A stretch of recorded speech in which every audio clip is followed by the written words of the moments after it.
नमस्कार. भाग्य विजय या विशेष चर्चासत्रामध्ये मी वृषाली तुम्हा सर्वांचं मनपूर्वक स्वागत करते. तुमच्या माझ्या मनातल्या अनेक जिव्हाळ्यांच्या प्रश्नांची उत्तरं घेऊन मागच्या काही आठवड्यांपासून आपण येत आहोत. आजही एक असाच विषय घेऊन आलेलो आहोत. आजचा विषय आहे दुर्बल मानसिकता आणि ग्रहांचे होणारे परिणाम. आणि या विषयावर मार्गदर्शन करण्यासाठी आलेले आहेत प्रसिद्ध ज्योतिषतज्ञ आणि वास्तुतज्ञ डॉक्टर विजय साटोरीकर. सरांचं स्वागत करूया. नमस्कार सर. नमस्कार. साटोरीकर सरांचा परिचय हा आपल्या सर्वांनाच आहे, परंतु तरी सुद्धा जे नवीन प्रेक्षक नव्याने जोडले जातात त्यांच्यासाठी मी सरांचा परिचय पुन्हा एकदा करून देते. डॉक्टर विजय साटोरीकर हे प्रसिद्ध ज्योतिषतज्ञ आणि वास्तुतज्ञ आहेत. ज्योतिषशास्त्र आणि वास्तुशास्त्र या दोन्ही विषयातली PhD ही पदवी सरांनी संपादन केलेली आहे. रत्न या विषयावर सरांचा विशेष असा अभ्यास आहे. अनेक देश विदेशांमधून त्यांच्या कार्यासाठी सरांना अनेक पुरस्कार मिळालेले आहेत. मागील 3 पिढ्यापासूनचा अतिशय समृद्ध असा वारसा या क्षेत्रातल्या सरांना लाभलेला आहे. तर अशा प्रकारचं अतिशय अभ्यासू असं व्यक्तिमत्व आपल्याला मार्गदर्शनासाठी लाभलेलं आहे.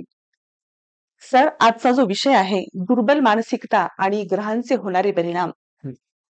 खर तर तुम्ही किंवा आपण सगळेच जण जेव्हा आपल्या आजूबाजूला पाहतो समाजामध्ये, तेव्हा डिप्रेशन, नैराश्य हा शब्द खूप कॉमन झालेला आढळून येतो. आणि विशेषतः याचं जे प्रमाण आहे ते तरुण मुलांमध्ये खूप जास्त दिसते. तर याचं कारण नेमकं काय आहे हे आज आम्हाला तुमच्याकडून जाणून घ्यायचं आहे. आणि त्याचबरोबर यासाठी नेमकं जबाबदार काय आहे, म्हणजे सभोवतालची परिस्थिती आहे की त्यांचे ग्रहमान आहेत, काय सांगाल? हा आजच्या काळातला फार ज्वलंत प्रश्न म्हणलं तरी चालतो. फार महत्वाचा विषय आहे आज हे आपण निवडलेला आहे. मानसिक दुर्बलता, त्याच्यामध्ये नैराश्य आहे, एन्झायटी आहे, डिप्रेशन आहे, फ्रस्ट्रेशन आहे. याच्यामध्ये जसं याला नेमकं कारणीभूत काय असं जर ठरवायचा प्रयत्न केला आपण, तर याला जीवनशैली पण काही प्रमाणामध्ये जबाबदार आहे. त्यासोबत आपल्या पत्रिकेतले काही ग्रह असतात की जे आपल्या मानसिकतेवर परिणाम करत असतात. तर असे काही ग्रह ते सुद्धा त्याला परिणामकारक ठरतात. तर अशा वेळेला असे कोणते जे काही ग्रह आहेत त्या ग्रहाचा आपण जाणकार व्यक्तीकडून जाणून घेतलं पाहिजे की आपल्या, तर जसं तू आता बोलता बोलता म्हणलीस की तरुण पिढीमध्ये हे जाणवतं जास्त आपल्याला की त्यांच्यामध्ये फ्रस्ट्रेशन आहे, एन्झायटी आहे, नैराश्य आहे. आणि त्यातल्या त्यात पोस्ट कोविड नंतर हे वातावरण मी पाहतोय की त्याच्यानंतर हा जो प्रमाण वाढलेला आहे ते अति आहे. त्याच्या आधी नव्हतं अशातली गोष्ट नाही, त्याच्या आधी पण होतं. पण कोविड नंतर हे फ्रस्ट्रेशन असेल, डिप्रेशन असेल, एन्झायटी असेल, नैराश्य असेल, ह्या सगळ्या गोष्टीचं प्रमाण भरपूर वाढलेलं दिसतं आपल्याला. मी आता बऱ्याच ठिकाणी राहतो, माझ्याकडे बरेच क्लायंट येतात आणि मी पाहतो की माझ्याकडे जे क्लायंट येतात त्यापैकी 10 पैकी 4 जणांचा हा प्रश्न असतो. खरंय. तो हा प्रमाण हे वाढत चाललंय. तर हे फार महत्वाचं आहे की आपण आपल्या मुलं असतील, मुली असतील किंवा जे तरुण वर्ग आहे, एकतर काय की एक महत्वाची गोष्ट आहे की सध्याची जीवनशैलीचा आपण जर विचार केला तर कॉम्पिटिशन आहे, स्पर्धेचं युग आहे, प्रत्येक ठिकाणी स्पर्धा आहे. आणि ह्या स्पर्धेमध्ये धावत असताना प्रत्येक गोष्ट मनासारखीच घडते असं काही नसतं. त्याच्यामध्ये बरेचदा अशा काही गोष्टी असतात की मनाच्या विरुद्ध घडतात. आणि मग अशा वेळेला ते अपयश, तो संघर्ष, या सगळ्या गोष्टी पचवणं किंवा अपमान त्याच्यामध्ये काय असतात ते पचवणं, ह्या सगळ्या गोष्टी जमायला पाहिजे. आणि याच्यासाठी जीवनशैलीचा एक भाग म्हणून आपण आपल्या रुटीन लाईफमध्ये पहिल्यामध्ये कसं असायचं, पहिल्या काळामध्ये की एक संस्कार असायचे, त्याच्यामध्ये एक आध्यात्मिक शक्ती असायची. आणि त्याच्यामध्ये आजकाल पण ती आहे. आजकाल आपण त्याला मेडिटेशन म्हणतो की आपण ते मेडिटेशन केलं पाहिजे, त्यामुळे एकाग्रता वाढते, मन स्थिर राहतं. तर त्या काही गोष्टी आहेत त्या आपण आपल्या जीवनशैलीमध्ये अवलंबल्या पाहिजेत की जेणेकरून आपली मानसिक स्थिरता आपल्याला लाभू शकते. आणि महत्वाची गोष्ट तर पत्रिकेच्या दृष्टिकोनातून आपण जर पाहिलं ह्या सगळ्या गोष्टीकडे, तर याच्यामध्ये जन्मपत्रिकेमध्ये आपल्या 9 ग्रह असतात, 12 स्थानं असतात. प्रत्येक स्थानाचं एक वेगळं महत्व असतं. त्याच्यातला हा चंद्र जो आहे, चंद्र हा मनाचा कारक असतो. अच्छा. आणि चंद्र जेव्हा आपल्या पत्रिकेमध्ये चंद्रबळ आपल्याला कमजोर पडतं किंवा चंद्र एक अशुभ स्थितीमध्ये असतो किंवा पापग्रहाने युक्त असतो, अशा वेळेला अशा व्यक्तींमध्ये मानसिक त्रास उद्भवण्याची शक्यता जास्त असते. बरं. आणि जेव्हा मनस्थिती खराब होते आणि ती चंद्रामुळे होते, तर अशा वेळेला चंद्र स्ट्रॉंग करणं म्हणजे मनोबल, त्याला आत्मबल आपण म्हणतो, हं, की हं, ते हं. स्ट्रॉंग करणं फार महत्वाचं असतं. त्यासाठी आपल्या पत्रिकेतला चंद्र कसा आहे, जेव्हा आपल्यामध्ये निगेटिव्ह विचार येतात, ओव्हर थिंकिंग वाढते, नैराश्य यायला सुरुवात होते किंवा एखाद्या गोष्टीची एन्झायटी क्रिएट होते किंवा फ्रस्ट्रेशन म्हणतो आपण, डिप्रेशन जेव्हा आपल्याला जाणवायला लागतं, अशा वेळेला आपण जाणकार ज्योतिषाचा सल्ला घेणं फार गरजेचं असतं, की जेणेकरून आपल्या पत्रिकेतलं चंद्र कोणत्या स्थितीमध्ये आहे, कसा आहे, हे जाणून घेऊन त्याच्यावर योग्य वेळी जर आपण उपचार केले, तर मला असं वाटतं, की आपली मनस्थिती जी आहे, असं नाही की मन कधी हारतं, कधी जिंकतं, कधी उत्साही असतं, कधी निराश असतं. ह्या सगळ्या गोष्टी एक एक अवस्था असतात त्या हं. मनाच्या. पण ह्या अवस्थेमध्ये पण सगळ्यात महत्त्वाचं, की सगळ्यात महत्त्वाची ताकद आपल्या जीवनामध्ये ती कोणती असते, तर ती आपल्या मनाची ताकद असते. अगदी बरोबर. आपलं मन जर कमजोर असेल, तर आपल्या एक माझं उदाहरण हं. सांगतो. माझ्या मनानं सांगितलं, की मी साधी पेन नाही उचलू शकत, तर मी ती पेन नाही उचलू शकत. हं, कारण हं. माझं मन असं सांगतं, की मी ते नाही करू शकत, तर ते नाही होऊ शकत. खरं तर अशा वेळेला जर माझं मन असेल, की माझ्यापेक्षाही अनेक पटीने जास्त गोष्ट मोठी असेल आणि मी ती करू शकतो. तिथं माझं मनोबल जर चांगलं असेल, तर मी ती गोष्ट करू शकतो. हं, ही हं. सगळ्यात महत्त्वाची ताकद आपल्या जीवनामध्ये जी असते, ती मनाची असते आणि ती मनाची ताकद एक चंद्रामुळं आपल्या जीवनामध्ये असते. दुसरी गोष्ट, मन स्थिर होण्यासाठी, आत्मबल वाढण्यासाठी आपण चंद्राची उपासना केली पाहिजे. त्यासोबत आध्यात्मिक उपासना पण वाढवली पाहिजे, की जेणेकरून मन स्थिर होऊ शकतं, स्ट्रॉंग होऊ शकतं. आणि सगळ्यात महत्त्वाची गोष्ट, मन स्थिर होण्यासाठी ते इमोशन्सवर कंट्रोल करता आलं पाहिजे. हं, हं. जेव्हा इमोशन्सवर कंट्रोल करायचं म्हणजे काही गोष्टी इग्नोर करता आल्या पाहिजेत आणि जेव्हा आपण काही गोष्टी इग्नोर करतो, तेव्हा आपण ते मनाला नाही लावून घेत आणि जेव्हा मनाला नाही लावून घेत, तेव्हा आपलं मन स्थिर होतं. त्यामुळे आपण छोट्या-छोट्या गोष्टीमध्ये अडकून पडत नाहीत किंवा छोट्या-छोट्या गोष्टीमध्ये आपण इमोशन्स होत नाहीत, इमोशनल होत नाहीत किंवा त्या गोष्टीमुळे आपल्याला नैराश्य येत नाही. तर आपली पत्रिका जी आहे, पत्रिकेतले ग्रहांची स्थिती, त्यातल्या त्यात चंद्राची स्थिती कशी आहे, हे जाणून घेणं फार महत्वाचं असतं. अच्छा. मग ते म्हणतात ना, "मन करा रे प्रसन्न, सर्व सिद्धीचे कारण." नक्कीच. तसं मनच सगळ्यात महत्वाचं आहे. दुसरी एक अजून फार महत्वाची गोष्ट आपण आजूबाजूला आजकाल प्रकर्षाने जाणवतीये, ती म्हणजे पालक आणि मुलांमधला जो संवाद आहे, हं. तो प्रॉपर होत नाहीये. म्हणजे एक विसंवादच आपण त्याला म्हणू, असा खूप जास्त होते. तर याचं कारण नेमकं काय असेल? म्हणजे ग्रहमान असतील की जीवनशैली नेमकं काय? काय की तर हे जे जे 2000 च्या नंतर जन्मलेली मुलं आहेत हं, किंवा 95 च्या नंतरचे आपण पाहू. त्याच्या आधी काय होतं माहिती का, की त्याच्या आधी तेवढी स्पर्धा नव्हती. हं, हं. आता स्पर्धा खूप झालेली आहे. आणि दुसरी गोष्ट काय, की ही जी आजकालची पिढी आहे, पाल्य आहेत, मुलं आहेत, मुली हं. आहेत, यांच्यामध्ये अ, एक स्पर्धा आहे. त्यासोबतच त्यांची जीवनशैली ही फिजिकल नसता मेंटली जास्त आहे. मेंटली स्ट्रेस जास्त आहे त्यांना खरंय, सगळ्या खरं. गोष्टीचा. आपण हो. पाहतो, की मुलाला 10वी असो, 8वी पासून आपण स्पर्धा परीक्षेचे क्लासेस लावतो. मग ती धावपळ जी आहे, ह्या सगळ्या धावपळीमध्ये मुलांना स्वतःसाठी आपण पाहतो, की पहिल्या काळामध्ये बालवाडी हा विषय नव्हता. खरंय. ज्युनियर के-जी, सीनियर के-जी हा विषय नव्हता. मग नंतर बालवाडी आली, त्याच्यानंतर मग पहिली आली. पहिल्या काळात तर आमच्या काळात तर पहिलीपासूनच शाळा सुरुवात व्हायची. तर आता तुम्ही 2.5 वर्षाच्या मुलाला ते स्ट्रेस द्यायला सुरुवात करतो. आणि अगदी तेव्हापासूनच सुरू झालं, की याचा नंबर पहिला, त्याचा ह्याचा नंबर दुसरा. आणि ती कॉम्पिटिशन म्हणजे ती हं, स्पर्धा हं. तेव्हापासून ती निर्माण झाली आणि स्पर्धेमध्ये काय आणि त्यात दुसरी गोष्ट काय माहिती का, की मी आता याच्यामध्ये तू जे प्रश्न विचारलायस, की पाल्यामध्ये आणि पालकांमधला जो संवाद आहे, हो, हो. त्याच्यामध्ये मी बरेचदा आता काल परवाच माझ्याकडे एक पालक आले होते आणि ते म्हणले, की माझा मुलगा तरुण आहे, 22-23 वर्षाचा आहे. हं, पण माझे आणि त्याचे विचार जुळत नाहीत किंवा तो सतत चिड करतो, राग करतो. हं, एकदम संतापतो कधी-कधी किंवा मला असं वाटतं, की तो माझ्यासोबत त्याचे आणि माझे रिलेशन तसेच राहतील का पुढे हं. भविष्यामध्ये? मुळात काय, की इथे मला असं वाटतं, की ह्या सगळ्या गोष्टीला त्या मुलाची मनस्थिती जबाबदार नसून, त्याला पूरक जी परिस्थिती आपण निर्माण केलेली आहे, हं, हं. ती जबाबदार असते. अच्छा. त्याचं कारण काय असतं, की पहिल्या काळामध्ये पालक जे होते, ते मुलांना संस्कार द्यायचे म्हणजे ते पाहून-पाहून ते संस्कार ग्रहण करायचे. खरंय, आणि त्याच्यामध्ये फोकस आजकाल कसं आहे, की 1 किंवा 2 मुलं असतात. खरंय. त्याच्यामुळे पूर्ण फोकस आपला आपल्या मुलांकडे असतो. पण आपण काय करतो, आपल्या ऐपतीनुसार आपल्याला जे नाही मिळालं ते आपण आपल्या हं. पाल्यांना देण्याचा प्रयत्न करतो. अगदी खरं. त्यामुळे आपण त्यांना संघर्ष शिकवला नाही, त्यांना अपयश शिकवलं नाही, त्यांना अपमान सहन करण्याची मानसिकता दिली नाही हं, आणि स्ट्रगल करण्यासाठी जी काही जिद्द लागते, ते आत्मबल लागतं, ते आपण त्यांच्यामध्ये निर्माण केलं नाही. हं. मी त्या पाल्यांना दोष देण्यापेक्षा मी पालकांना दोष जास्त देतो. अगदी खरं. किंवा कोणी असो.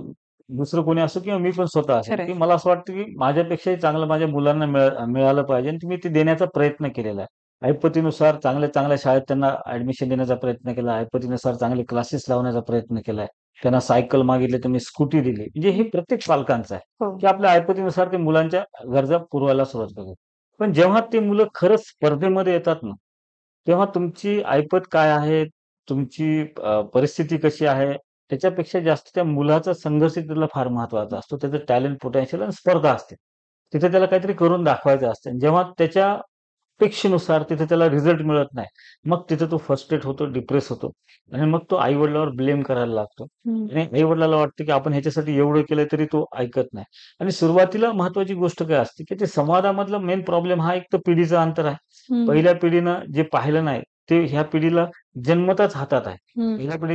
पहिल्या पिढीमध्ये असं नव्हतं, की मोबाईल ह्या सगळ्या गोष्टी आता जन्मला आपण पाहतो मुलांच्या हातात मोबाईल आहे. खरंय. तर ही जे संवाद आहे, हा संवाद हा जीवनशैलीमुळं एक दुरावा किंवा मतभेद म्हणू शकतो. मी मनभेद बनणार हं, नाही त्याला. हं. ते मतभेद निर्माण झालेत कारण तुम्ही स्वतःहूनच सुरुवातीला आपण त्यांना ते मुलांना ते स्वातंत्र्य दिलंय आणि अचानकच कच्चा घड्याला आपण आकार देऊ शकतो, पण घडा पिकलेला असताना नंतर त्याला आकार देणं मुश्किल जातं आणि जेव्हा ते मोठा होतो आणि तो जेव्हा मनाच्या विरुद्ध वागायला सुरुवात करतो, तेव्हा तुम्हाला असं वाटतं, की आपण ह्याला असं त्यानं असं नाही वागलं पाहिजे, त्यानं तसं नाही वागलं पाहिजे. त्याला आधी स्वातंत्र्य दिलं आणि नंतर त्याच्यावर बंधन घालण्याचा प्रयत्न केल्यानंतर मग ती मुलं ते ऐकत नाही. आणि कुठेतरी ते स्पेशल चाइल्ड म्हणून वाढवलं जातं आणि त्यांना बाहेरून कुठून तरी नकार मिळाला, की तो त्यांना पचवायला अवघड जात असेल असं. स्पेशल चाइल्ड हा विषय वेगळा आहे. त्याच्यामध्ये एकतर हे गोष्टी असतात.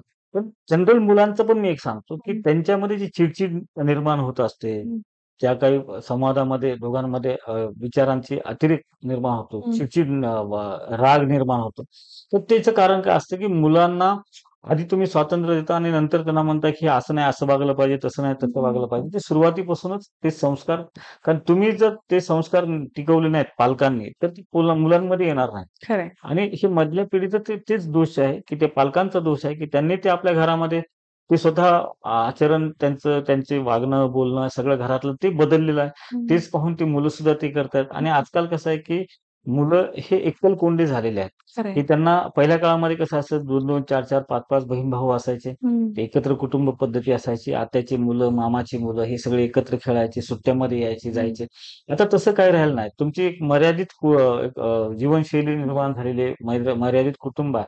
याच्यामध्ये ह्या बऱ्याच गोष्टी असतात, की त्याच्यामुळं पालकाचा आणि पाल्यांचा संवाद दुरावतो. ह्याच्यासोबत हे पण आपण पत्रिकेच्या दृष्टिकोनातून सुद्धा पाहू शकतो, की पालकांनी मुलांना कसं हँडल केलं पाहिजे किंवा मुलाचा स्वभाव कसा आहे हे आपल्याला पत्रिकेतून जाणून घेता येतं, अच्छा. की आपल्या मुलाचा नेमका स्वभाव कसा आहे. मग त्याला आपण कसं हँडल केलं पाहिजे. बरं, बरं. आणि आजकालच्या मुलांना कसं आहे, की निगेटिव्ह बोललेलं चालत नाही. हं, हं. पहिल्या काळामध्ये कसं होतं, की पहिल्या काळामध्ये आई-वडील हे रागाच्या भरामध्ये असे काही शब्द वापरायचे, तर तसे जर शब्द आजकालच्या मुलांना वापरले, तर मुलं आपल्याला बोलणार म्हणजे खरंय. पहिल्या ग्रामीण भागामधली एक म्हण असायची. मुलगा किंवा मुलगी उन्हामध्ये जर खेळत असेल, हं. तर त्याची आई म्हणायची, की "उन्हात काय तडफडतेस, सावलीत येऊन मर." हं, हं. तर ही जी शब्दरचना आहे, हे जे वाक्य आहे, ह्याचा अर्थ किती गहन होतो. हं. खरंय. बरोबर आहे ना? हो. तर ह्याचा अर्थ आजची पिढीनं काढला तर ती तर आईला आणि वडिलाला दुश्मन समजायला लागली. खरंय, खरंय. त्या काळामध्ये ह्याच्या पाठीमागे सुद्धा प्रेम आहे प्रेम होतं. खरंच आहे. किंवा आत्या सुद्धा बोलायची, मामा पण बोलायचे, आजूबाजूची लोकं पण मार्गदर्शन करायचे किंवा सजेशन द्यायचे किंवा चुकलं तर रागा पण भरायचे. आजकाल हे मुलांना पटत नाही. ह्यांना हं. आपला इंटरफिअर नको वाटते. त्यांना प्रत्येकामध्ये लहानपणापासून मुलांमध्ये इगो एक डेव्हलप होत चाललेला हं. आहे. आणि ते इगो सांभाळणं पालकांचं कर्तव्य आहे, हं. असं मला वाटतं. आणि तो जो स्वभाव आहे मुलांचा, तो किती इगोस्टिक आहे. किती तो मानसिकरित्या स्वतःला स्ट्रॉंग समजतो किंवा ते कोणत्या-कोणत्या गोष्टी मनाला लावून घेऊ शकतो. तर तुमच्या कुंडलीतलं जे दशम स्थान असतं, ते वडिलाचंच ठिकाण असतं. पंचम स्थान हे संततीचं ठिकाण असतं. म्हणजे संतती आणि संततीचा स्वभाव हं. कसा ओळखायचा, वडिलाचा स्वभाव आणि वडिलाच्या मुलांमध्ये किंवा मुलीमध्ये त्यांचं वैयक्तिक दोघांचे एकमेकांबद्दलची अंडरस्टँडिंग कशी असणार आहे किंवा आईसोबत त्याचं नातं कसं असणार आहे, वडिलांसोबत त्याचं प्रेम कसं असणार आहे. हं, हं. ह्या सगळ्या गोष्टी आपण जन्मपत्रिकेवरून पाहू शकतो. आणि याच्यामध्ये काय होतं, की जेव्हा मग एखाद्या वडिलाचा स्वभाव असतो डॉमिनेटिंग नेचरचा. हं, हं. मग ते सतत तुझ्याच्यानं हे होणार नाही, तू हे करू शकत नाही, तुला हं. इतकेदा सांगितलं तर तू हे केलं नाहीस. हे जे निगेटिव्ह बोलतो ना आपण, हं. त्याच्यामुळे सुद्धा मुलांमध्ये डिप्रेशन यायला लागतं खरंय. किंवा एखादी प्रकारची अँक्झायटी निर्माण होते. खरंय. तर हे सुद्धा हे वागत असताना आपण पालकांनी सुद्धा त्याकडे लक्ष देणं गरजेचं असतं. मला असं वाटतं, की अशा वेळेस जर अशा काही गोष्टी तुमच्या कुटुंबामध्ये, परिवारामध्ये, घरामध्ये घडत असतील, तर अशा वेळेस तुम्ही जाणकारीचा सल्ला घेतला पाहिजे. तुमच्या मुलाचा नेमका स्वभाव काय आहे? हं, किंवा एखाद्या मुलाला वडिलांकडून त्रास होत असेल, हं, वडिलांच्या वागण्याचा त्रास होत असेल. बरेचदा असं पण असतं, हं, की मुलं फार स्ट्रॉंग असतात. हं. पण वडील कुठेतरी डिप्रेस असतात, निराश असतात आणि वडिलांचं ते इमोशनल वागणं किंवा ते जे फ्रस्ट्रेट वागणं असतं, ते मुलाला पटत नाही. बरेच मुलं पण येतात, की माझ्या वडिलांचा स्वभाव असा आहे, त्याच्यामुळे मला त्रास होतो. हं, अशा वेळेला वडिलांचा स्वभाव स्ट्रॉंग करण्यासाठी किंवा मुलाचा स्वभाव स्ट्रॉंग करण्यासाठी असे बरेच उपाय असतात. हं. यंत्र आहेत, रत्न आहेत, काही मंत्र आहेत. त्याच्यानुसार आपण त्यांची जी उपासना आहे ती वाढवून त्यांची मनाचा जो स्तर आहे तो स्थिर करू शकतो आणि त्यांना मानसिक बळ, आत्मबल मिळण्यासाठी आपण बरेच उपाय करू शकतो. नक्कीच सर. तरुण मुलांना यश, अपयश, संघर्ष, अपमान हे पचवून म्हणजे त्यांच्याशी लढण्याची शक्ती मिळावी, यासाठी ज्योतिषशास्त्रीय दृष्टिकोनातून काय उपाय सुचवता येतील आपल्याला? मुळात तर हा प्रश्न फार महत्वाचा आहे. हं, हे आजच्या पिढीमध्ये फार आहे, की आपण पाहतो, की आता माझ्याकडे काय आहे, की बरेच पालक येतात, की मुलगा 7वी किंवा 8वी ला असतो हं. आणि ते पालक मला म्हणतात, की माझ्या मुलाला डिप्रेशन आलं. तर मला कळत नाही, की 8वी मुलाला किंवा कसं 7वी काय मुलाला डिप्रेशन का यावं? की शक्य असं आहे? काय त्याला त्याच्यावर जबाबदारी आहे किंवा असं त्याचं काय काम आहे, की त्याला ते डिप्रेशन येऊ शकते ह्या हं, सगळ्या गोष्टीचं. तर जेव्हा विचार करतो, की त्याचं कारण असतं, की त्याला आई-वडिलांनी संघर्ष पण शिकवला नाही, अपयश पण शिकवलं नाही, अपमान पचवायचं पण शिकवलं नाही. तर त्याला मी बऱ्याचदा असं मी त्या मुलांना विचारतो, "कशामुळं?" मग त्याची आई सांगते, की त्याच्या स्कूलमध्ये त्याच्या मॅडमनं त्याचा अपमान केला किंवा स्कूलमध्ये कोणीतरी त्याचा अपमान केला. हं, त्याच्यामुळे त्याला ते आता एक झाली, की त्याला शाळेत जायची इच्छा होत नाही. हं. अशी एक माझ्याकडे मुंबईमध्ये पण एक क्लायंट होते, की ती हुशार आहे, सगळ्या गोष्टी आहेत. पण अचानकच तिच्या मनामध्ये असं झालं, की तिला शाळेमध्ये जायची इच्छाच होत नाही. ती शाळेतच जायचं नाव घेतलं, की ती रडते किंवा हं, काहीतरी वेगळं करते. बाकी सगळ्या गोष्टी व्यवस्थित करते. पण शाळेचं नाव काढलं, की तिला ते त्रास होतो किंवा ती त्रास करून हं, घेते. तर असे जेव्हा मुलांना त्रास होतो, त्याच्यामध्ये एकच असतं, की त्यांना इथे पालक कुठेतरी कमी पडलेले असतात. हं. त्यांना योग्य ते संघर्ष, अपमान, अपयश हे पचवायचं शिकवलेलं शिकवलं नसतं. पाहिजे. खरं आहे. आणि याच्या व्यतिरिक्त काय असतं, की याच्या व्यतिरिक्त एक गोष्ट असते, की ती म्हणजे कुंडलीतले ग्रहमान. त्याच्यामध्ये काय असतं, की जेव्हा पालक कुठे कमी पडतात, तर तेव्हा ग्रहमानाची साथ मिळणं फार गरजेचं असतं. हं, हं, तर अशा वेळेला मला असं वाटतं, की पालकांनी आणि पाल्यांनी हं. दोघांनी पण ज्योतिषाच्या ह्याच्यातून शास्त्राच्या ह्याच्यात उपयोग करून घेऊन आपण आपल्या पत्रिकेमध्ये असे कोणते ग्रह आहेत, की आपण ह्या छोट्या-छोट्या गोष्टीमुळे नर्व्हस होतोय. ह्या छोट्या-छोट्या गोष्टीमुळे आपल्याला मानसिक त्रास होतोय. छोट्या-छोट्या गोष्टीमुळे आपल्याला असं वाटतं, की सगळं संपलंय. हं. छोट्या-छोट्या गोष्टीमुळे असं वाटतंय, की आपण नैराश्य आपल्याला आलेलं आहे. निराशा देखील. किंवा निरुत्साहीपणा आलाय, काही करण्याची इच्छा होत नाही किंवा त्या बाबतीतले ठराविक काही गोष्टी बाबतीमध्ये काही-काही लोकांना अँक्झायटी असते. हं, त्या बाबतीमध्येच त्यांना ते टेन्शन येतं. हं, जसं मी आता सांगितलं, की शाळेत जायचं म्हणलं, की त्या मुलीला टेन्शन हं. येतं. पण किती सगळ्या गोष्टी ती मोबाईलवर वगैरे सगळ्या गोष्टी करते, सगळ्या अच्छा. गोष्टी टीव्ही पाहते. बाकीचा अभ्यास तर पण ती नीट एकच करते. गोष्ट आहे तर की शाळेत जायचं म्हणलं, की तिला तो त्रास होतो. हं, की मग पालकांनी सुद्धा थोडं सतर्क राहणं गरजेचं असतं, की असं काय घडलेलं आहे हं, शाळेमध्ये किंवा तिच्या बाबतीत घडलंय का तिच्या मानसिकतेमध्ये काही प्रॉब्लेम आला. ह्या सगळ्या गोष्टी आपण पत्रिकेवरून जाणून घेऊ शकतो. हं. आणि अशा वेळेला त्या पाल्याची पत्रिका दाखवून नेमकं तिच्या मनाची स्थिती काय आणि कशामुळं तिला ही निराशा आली आहे, नैराश्य आलंय, अँक्झायटी निर्माण झाली आहे. आणि याच्यामध्ये मला असं वाटतं, की पहिल्यापासूनच हे तर आहे, की पत्रिकेच्या माध्यमातून ह्या गोष्टी आपण त्याच्यावर उपाय करू शकतो. पण मला वाटतं, की पालकांनी पहिल्यापासूनच आपल्या मुलांना बनवण्यासाठी, त्यांची मानसिक स्थिती स्ट्रॉंग होण्यासाठी त्यांना अपयश शिकवलं पाहिजे, त्यांना संघर्ष करायला शिकवलं पाहिजे, त्यांना अपमान सहन करायला शिकवलं पाहिजे आणि संकट कोणावर येत नाहीत, परमेश्वरावर पण आली, हं. प्रत्येक व्यक्तीवर येऊ शकतात. तर त्याच्यातून मार्ग काढण्याची मानसिकता निर्माण केली पाहिजे, हे पालकांचं कर्तव्य आहे. आणि पालकांनी बालपणापासूनच जर मनावर मुलांच्या किंवा आपल्या पाल्यांच्या बिंबवलं, की बाबा प्रत्येक गोष्ट आपण ठरवल्याप्रमाणे होत नसते. बऱ्याचदा आपण ठरवतो आणि वेगळीच एखादी गोष्ट होत असते. तर अशा वेळेला त्याच्यातूनही मार्ग काढता आला पाहिजे. तर त्यासाठी त्यांना ते मार्गदर्शन केलं पाहिजे. त्यांच्यासोबत मोकळी चर्चा केली पाहिजे आणि त्यासोबतच त्यांच्या पत्रिकेचा अभ्यास करून त्यांच्यातली जी निराशा आहे, निराशेसाठी फार महत्त्वाचे कुंडलीतले ग्रह असतात. आपला मानसिक त्रास जो आहे, तो एक मनाची स्थिती असते खरं आहे.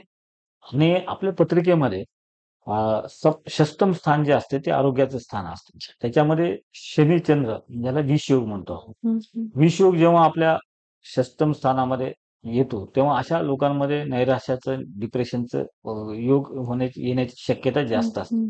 कारण शनी हा पापग्रह आहे, चंद्र हा मनाचा कारक आहे आणि ह्या दोन्हीची जेव्हा युती होते आणि ती सुद्धा शत्रू स्थानामध्ये म्हणजे आरोग्याच्या स्थानामध्ये होते, अशा वेळेला ह्या लोकांचं मन थोडं कमजोर असतं. किंवा जेव्हा 6, 8 आणि 12 या कोणत्याही स्थानामध्ये अशी जेव्हा युती होते, पापग्रहाने युक्त चंद्र असतो किंवा चंद्र कमजोर असतो किंवा निश्चित असतो, अशा वेळेला अशी मानसिक स्थिती निर्माण होण्याची शक्यता असते. तर अशा वेळेस त्यांचं चंद्रबळ वाढवण्यासाठी, मनोबल वाढवण्यासाठी, आत्मबल वाढवण्यासाठी त्याच्यावर काही बरेच उपाय असतात आणि ते उपाय जर केले तर त्यांचं मनोबल वाढू शकतं. काही गोष्टी असतात की एखादी व्यक्ती असते त्याला छोट्या छोट्या गोष्टी मनाला लावून घ्यायची सवय असते आणि तो त्याच्यामध्येच राहतो, त्याच विचारामध्ये राहतो. समोरच्या माणसाला माहिती नसते का हा कशामुळे त्रास करून घेतो आणि अशा वेळेला त्यांचं मनोबल कमी वाढून त्यांना काही गोष्टी इग्नोर करता आल्या पाहिजे. समोरचा माणूस बरेच असे पण व्यक्ती माझ्याकडे मी पाहिलेले आहेत की ते दुसऱ्यांचा जास्त विचारतात. त्यांना ग्रँटेड पकडलं जातं बरेचदा. असे पण बरेच व्यक्ती असतात, मुलं असतात आणि त्याच्यामुळे सुद्धा त्यांना डिप्रेशन येतं. असंच नाही की एज्युकेशन फील्डमध्ये डिप्रेशन, तर कामाच्या ठिकाणी नोकरी करणारे आयटी क्षेत्रातले लोक जे असतात किंवा त्यांचे बरेच असतात की ते कामामध्ये हुशार असतात, टॅलेंट असतात, पोटेन्शियल असतं, मेहनत करायची मानसिकता असते. पण त्यांना कुठेतरी मनासारखं यश मिळत नाही किंवा ग्रोथ होत नाही किंवा सक्सेस मिळत नाही. अशा वेळेला ते डिप्रेस मनातल्या मनात होत असतात. पण त्यांची बोलून दाखवण्याची मानसिकता नसते आणि ते स्वतःच्या मनाला खात असतात. तर अशा वेळेला सुद्धा एक निराशा येऊ शकते, एक डिप्रेशन येऊ शकते. तर हे पण डिप्रेशन आपण आपल्या पत्रिकेच्या माध्यमातून ग्रहांची स्थिती जाणून तो जे आपलं मन कमजोर आहे त्याला स्ट्रॉंग करू शकतो, मन कठोर करू शकतो, काही गोष्टी इग्नोर करायला शिकू शकतो आणि त्यातून योग्य ते डिसिजन घ्यायला आपलं आपलं मानसिक स्थिती आपण स्थिर करू शकतो. नक्की सर. या क्षेत्रामधला खरं तर तुमचा 25 ते 30 वर्षांचा अनुभव आहे आणि म्हणजे असे कितीतरी उदाहरणं तुमच्या समोर येऊन गेलेले असतील. तर या पार्श्वभूमीवर तुम्ही असा काय सल्ला द्याल आमच्या पालकांना आणि तरुण मुलांना सुद्धा, की त्यांचं करिअर पण चांगलं होईल आणि ते एक व्यक्ती म्हणून सुद्धा ग्रो होतील म्हणजे दोन्हींचा बॅलन्स हा चांगल्या प्रकारे साधला जाईल असं काय करता येईल? फार महत्वाचं आहे की ज्योतिषशास्त्रावर आपण आज बोलतो. पण मला असं वाटतं की आजची जी पिढी आहे, आता हे जे नैराश्य आहे, दुर्बलता आहे, मानसिक दुर्बलता आहे, ह्या सगळ्या गोष्टी फक्त तरुण मुलांनाच आहे अशातल्या गोष्टी नाही. माझ्याकडे 60-70 वर्षाचे पण पाहतो, लहानपणापासून याच्यामध्ये सगळ्याच वयोगटातल्या व्यक्तींमध्ये ही मानसिक दुर्बलतेचं प्रमाण आपल्याला पाहायला मिळतं. त्याचं नेमकं कारण जेव्हा मी आता 30 वर्ष झाली या क्षेत्रामध्ये काम करतो, माझ्याकडे मी पाहतो प्रत्येकाचं कारण वेगवेगळं असतं आणि आपल्या दृष्टीने ते फार सूक्ष्म असतं. म्हणजे ते फार सिरियस नसतं, पण त्याच्या ठिकाणी ते फार मोठं असतं. याचं कारण नेमकं काय माहिती का? की जेव्हा मी बरंच संशोधन केलं आणि विचार केला या दृष्टिकोनातून, तर हे शास्त्र वगैरे बाजूला ठेवू नये. मानसिक दुर्बलता येण्यामागचं नेमकं कारण आहे, की एकतर आजची पिढी एकतर ही पास्टमध्ये जगते किंवा फ्युचरमध्ये जगते. ती प्रेझेंटमध्ये जगत नाही. अच्छा. आणि हीच फॅक्ट आहे, की तुम्ही प्रेझेंटमध्ये जगत नसल्यामुळं तुम्ही पास्ट आणि फ्युचरचा अति विचार करता. आणि जी गोष्ट एक तर पास्ट अशी गोष्ट आहे ती घडून गेलेली आहे, त्याच्यामध्ये आपण चेंज नाही करू शकत. आणि फ्युचर अशी गोष्ट आहे, की ती आपल्या हातात नाही. पण प्रेझेंट आपल्या हातात असतो. मला असं वाटतं, की आपण जर प्रेझेंट योग्य पद्धतीने जगायला सुरुवात केली, तर आपलं फ्युचर हे चांगलं होऊ शकतं. आणि पास्टमध्ये तर आपण काहीच करू शकत नाही, कारण ते घडून गेलेलं असतं. त्यामुळे फ्युचर जर चांगलं करायचं असेल, तुम्हाला स्टेबल व्हायचं असेल, मानसिकदृष्ट्या, आर्थिकदृष्ट्या, सामाजिकदृष्ट्या, कौटुंबिकदृष्ट्या सगळ्या दृष्टिकोनातून, तर तुम्हाला प्रेझेंट आनंदात, उत्साहामध्ये आणि व्यवस्थितपणे जगणं फार गरजेचं असतं. तुम्हाला असं वाटतं, की प्रत्येकानं प्रेझेंट जगणं फार महत्वाचं आहे. जेणेकरून तुमच्या आयुष्यातले बरेचसे प्रश्न त्याच्यानं मार्गी लागू शकतात आणि तुमचं मनोबल चांगलं राहू शकतं. नक्कीच सर. तरुण मुलांचा प्रश्न हा तर खूप महत्वाचा आहेच आहे. नैराश्य आहे, सगळंच आहे. पण समजा काही मुलं ही डिप्रेशनमध्ये ऑलरेडी गेलेली आहेत, खूप नैराश्यात गेलेली आहेत आणि आता त्यांच्या पालकांसमोर हा खूप यक्ष प्रश्न आहे, की आता त्यांना आम्ही कसं काढायचं बाहेर? मग ती छोटी असतील, मोठी असतील कसंही. तर पालकांनी असं काय केलं पाहिजे? म्हणजे घरी पण त्यांच्याशी कशी वागणूक असली पाहिजे? आणि एक पहिली गोष्ट एक सांगतो मी. जे लोकं भावनिक असतात ना,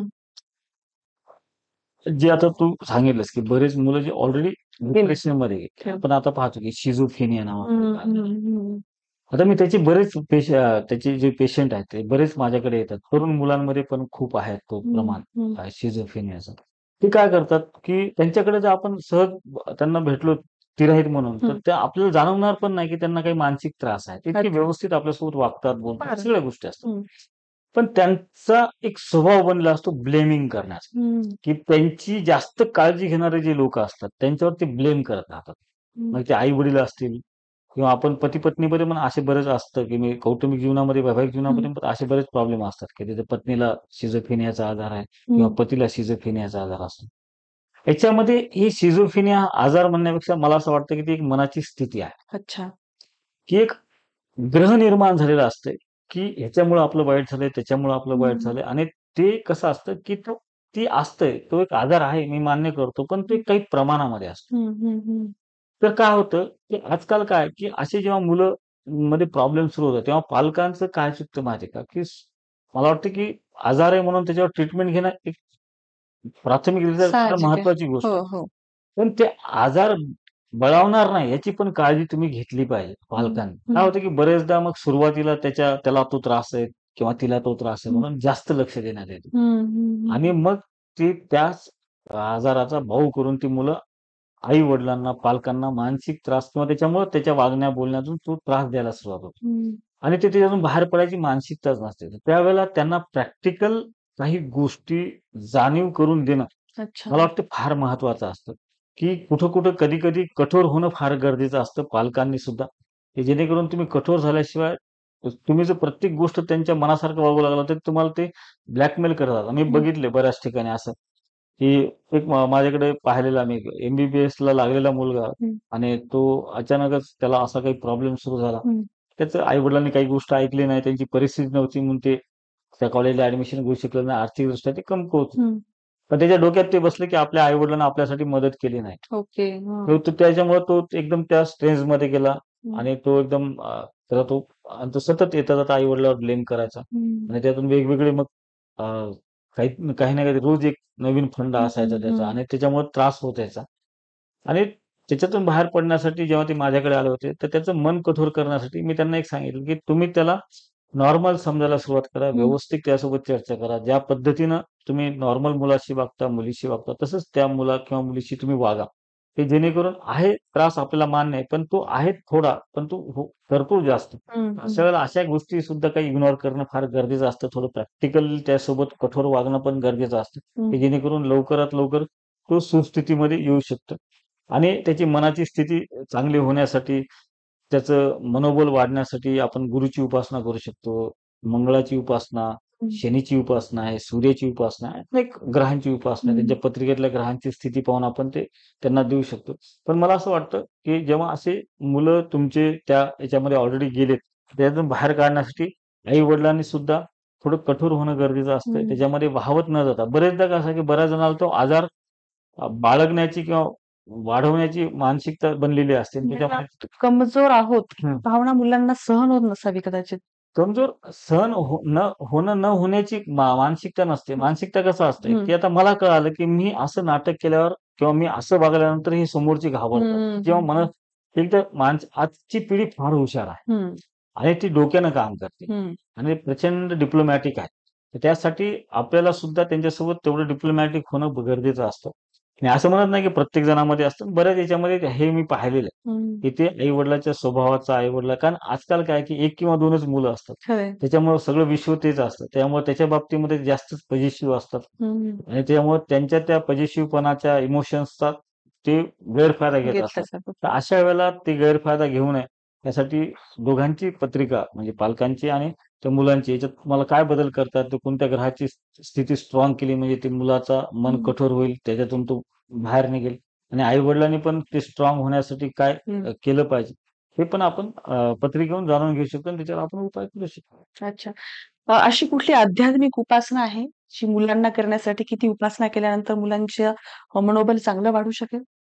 कोणतीही उपासना हं. ही मनोबलासाठी उत्तमच असते. अच्छा. फक्त त्यातली कुठली? त्याच्यामध्ये सातत्य असणं फार गरजेचं असतं. हं, त्यातल्या त्यात मला असं वाटतं, की गायत्री उपासना जी आहे, हं.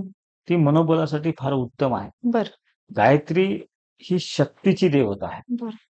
ती सगळ्या प्रकारची शक्ती हं, साठी तुम्हाला उपयोगी पडत असते. त्यामुळे गायत्रीची उपासना सूर्याची उपासना म्हणजे गायत्रीची उपासना. बरं. हं. त्याच्यासोबत सूर्याची पण उपासना करू शकतो, की जेणेकरून सूर्याची किंवा गायत्रीची उपासना केली तर मनोबल. कारण गायत्री ही शक्तीची देवता असल्यामुळं ती तुम्हाला योग्य वेळी योग्य गोष्टी विचार किंवा मत मांडण्याची सुचवत असते. अच्छा. शक्ती देत असते. हं. कुठेही अचूक निर्णय होऊ नयेत. प्रॉपर निर्णय होण्यासाठी ती फार महत्त्वाची उपासना म्हणजे गायत्रीची उपासना आहे. मला असं वाटतं गायत्रीची उपासना तुमच्या मनोबलासाठी खूप उत्तम असणार आहे. त्यासोबतच आपली जीवनशैली आहे. गुरुची पण उपासना आपण करू शकतो. म्हणून म्हणलं ना, कोणतीही उपासना त्याच्यामध्ये सातत्य असेल, तर एक मन स्थिर होण्यासाठी तुम्हाला ती फार लाभदायक ठरू शकते. नक्कीच सर. या अतिशय महत्त्वाचा विषय आहे हा आणि या विषयावर तुम्ही इतकं छान मार्गदर्शन केलंत. खरं तर तुमच्या इतक्या वर्षांचा जो अनुभव आहे या क्षेत्रातला तो आमच्या सगळ्यांना खूप मार्गदर्शक ठरत आहे. आणि अजून म्हणजे तुम्हाला प्रेक्षकांना कुठल्या प्रश्नांवर जाणून घ्यायला आवडेल? कोणत्या विषयावर? कुठल्या विषयावर जाणून घ्यायला आवडेल? हे आम्हाला कमेंट करून अवश्य सांगा. कारण की तुमच्या मनात जे प्रश्न आहेत, ते प्रश्न माझ्याही मनात आहेत. आणि या आपल्या सगळ्यांच्या मनातल्या जिव्हाळ्याच्या प्रश्नांवर किंवा ज्याची आपल्याला सतत मनामध्ये कुठेतरी चिंता असते, सगळं छान चाललेलं असतं. तर एखादा प्रश्न मनाला सारखा खात असतो, तर त्या प्रश्नांची उत्तरं शोधण्याचा प्रयत्न आज आपण या प्रत्येक भागामध्ये, प्रत्येक आठवड्यामध्ये चाटोरीकर सरांकडून करत आहोत आणि करणार आहोत. तर तुम्हाला कोणत्या प्रश्नाबद्दल जाणून घ्यायला आवडेल, कोणत्या विषयावर जाणून घ्यायला आवडेल, ते कृपया कमेंट करून अवश्य सांगा. बाकी तुमचा उत्स्फूर्त प्रतिसाद हा आपल्या कार्यक्रमाला भेटतोच आहे. त्यासाठी पुन्हा एकदा आपण सगळ्यांचे आभार मानूया आणि भेटू पुढच्या भागामध्ये. तोपर्यंत धन्यवाद.